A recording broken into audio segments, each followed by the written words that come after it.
Gerimis belum reda. Badrun sudah sampai di rumah sakit yang akan dieksplor bersama teman-temannya kali ini. Sekilas, Badrun memperhatikan bangunan rumah sakit. Nampak terbengkalai, banyak tanaman rumput yang tinggi menjulang.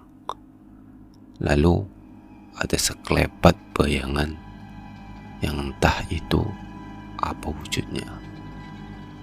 Namun, Badrun tidak mengambil pusing hal itu. Di tengah kesunyian, kedua teman Badrun datang. Waktu menunjukkan jam 11 malam, mereka langsung bergegas masuk ke dalam rumah sakit yang terbengkalai. Rumah sakit ini telah kosong selama bertahun-tahun. Banyak cerita mengerikan mengenai pasien-pasien yang hilang tanpa jejak di dalamnya. Warga di daerah situ pun banyak yang takut lewat situ kalau malam. Tidak ada yang berani mendekati rumah sakit tersebut, kecuali sekelompok remaja pemberani yang ingin membuktikan bahwa cerita-cerita itu hanyalah mitos belaka. Mereka memasuki rumah sakit dengan senter dan tidak lupa untuk melakukan live streaming di sosial media. Langkah demi langkah mereka tembus kegelapan di dalam rumah sakit tersebut. Baru satu langkah dipijak, suasana di rumah sakit itu terasa sangat mencekam. Dinding retak dan bayangan-bayangan aneh di lorong-lorong yang sepi membuat mereka semakin yakin bahwa cerita-cerita itu bisa benar adanya. Badrun dan kawan-kawan mulai jiper. Begitu terasa hawa yang sangat tidak mengenakan. Mereka sempat terbesit untuk mengakhiri eksplor malam itu. Namun, cemoohan datang daripada fans mereka di sosial media. Jiwa muda mereka pun bergejolak.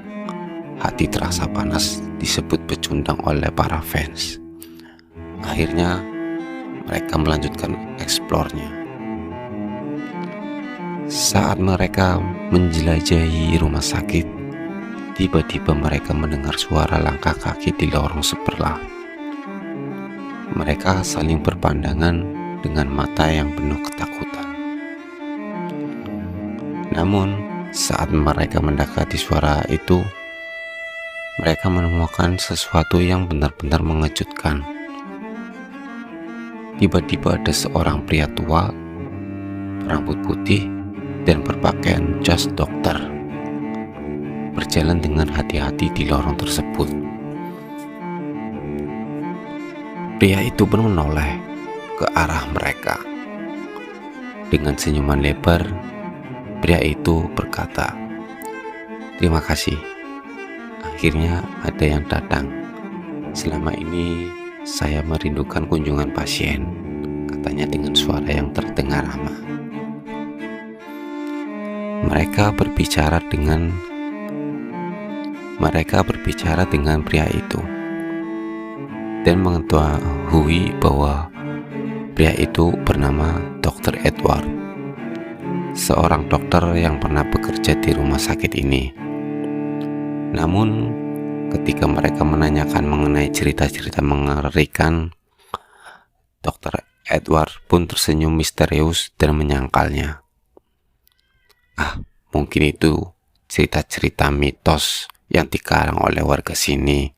Begitu kata Dr. Edward. Lalu Dr. Edward pun berkata, "Bagaimana kalau saya tunjukkan sesuatu yang membuat kalian benar-benar terkejut?" Dia membawa Badrun dan kawan-kawan ke ruang bawah tanah yang gelap. Di sana mereka menemukan berbagai dokumen dan foto-foto yang mengungkapkan kebenaran yang mengerikan. Dr. Edward ternyata adalah seorang ilmuwan gila yang melakukan eksperimen sadis pada pasien-pasien di rumah sakit itu. Mereka terkejut, tidak percaya bahwa orang yang sedang dia ikuti adalah seorang yang teramat jahat, bahkan bisa dibilang seorang monster hidup. Tiba-tiba Dr. Edward mengambil sebilah pisau dari saku jasnya dan mengatakan, "Sekarang adalah giliran kalian menjadi subjek eksperimen saya." Namun sebelum dia bisa melukai mereka, tiba-tiba pintu ruang bawah tanah terbuka. Dar! Dan sekelompok hantu pasien yang telah meninggal muncul, menyeret Dr. Edward ke dalam kegelapan. Badrun dan kawan-kawan pun ketakutan. Lalu mereka berusaha lari menuju pintu keluar. Begitu mereka sampai di depan pintu, pintu terkunci dan tidak bisa dibuka. Mereka pun panik bukan kepalang. Mereka frustasi dan saling menyalahkan. Mengapa ini bisa terjadi kepada Badrun dan kawan-kawan? Jam menunjukkan sudah pukul 4 pagi. Akhirnya pun mereka pasrah, menunggu sampai matahari mulai terbit. Semoga bisa keluar dari rumah sakit ini. Di tengah kesunyian, tiba-tiba ada suara langkah berat mendekati mereka. Badrun dan kawan-kawan pun panik. Ternyata sosok tinggi besar muncul di balik jendela. Mereka berteriak kencang ketakutan. Sosok itu pun mengeluarkan suara, "Diam kalian. Tidak usah merengek. Selamat datang di rumah sakit ini. Kalian adalah penghuni baru." Lalu sosok itu tiba-tiba menghilang. Mereka agak sedikit lega. Tapi masih ada yang mengganjal di pikiran Badrun dan kawan-kawan. Perkataan sosok tersebut mengenai penghuni baru. Apakah mereka tidak bisa keluar dari sini? Atau mereka akan menjadi tumbal di rumah sakit itu? Pikiran mereka berkecamuk. Sang mentari pada akhirnya menampakkan cahayanya. Badrun dan kawan-kawan pun senang, berharap ada orang yang datang untuk membukakan pintu rumah sakit yang terkunci. Harapan mereka terwujud. Banyak remaja yang datang ke rumah sakit itu. Dilihat dari perawakannya, sepertinya mereka adalah fans dari Badrun dan kawan-kawan yang semalam menonton live streamingnya.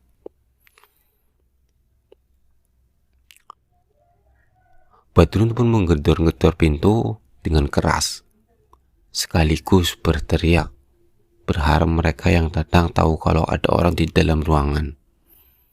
Namun yang membuat heran, Badrun dan kawan-kawan seolah tidak mendengar teriakan Badrun. Namun setelah diperhatikan dengan seksama, para fans yang datang tadi sedang membopong tubuh, dan tubuh yang dibopong sepertinya Badrun mengenalinya. Mata Badrun terbelalak. Ternyata yang dibopong fans di luar sana adalah tubuh Badrun sendiri. Badrun dan kawan-kawan pun menangis kencang-kencangnya. Ternyata jiwa mereka telah terperangkap di dalam rumah sakit tersebut, dan nampaknya mereka akan terperangkap abadi di dalam rumah sakit tersebut. Badrun dan kawan-kawan pun baru menyadarinya. HP yang selama ini dia pegang untuk live streaming tidak dia pegang. Ternyata HP tersebut tertinggal di luar.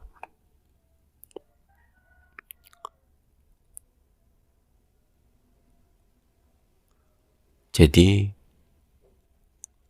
saat Badrun dan kawan-kawan masuk ke rumah sakit itu, Badrun dan kawan-kawan ternyata sudah pingsan lebih dahulu. Badrun dan kawan-kawan pingsan dikarenakan tidak kuat mengendalikan hawa gaib yang ada di rumah sakit itu. Dan ternyata yang mengambil jiwa dari Badrun adalah Dr. Edward tadi. Dr. Edward ternyata juga seorang sosok gaib yang bisa mengambil jiwa manusia dan menyekap jiwa tersebut di dalam rumah sakit itu. Baik, mungkin itu cerita fiktif dari saya, cerita horor fiktif dari saya.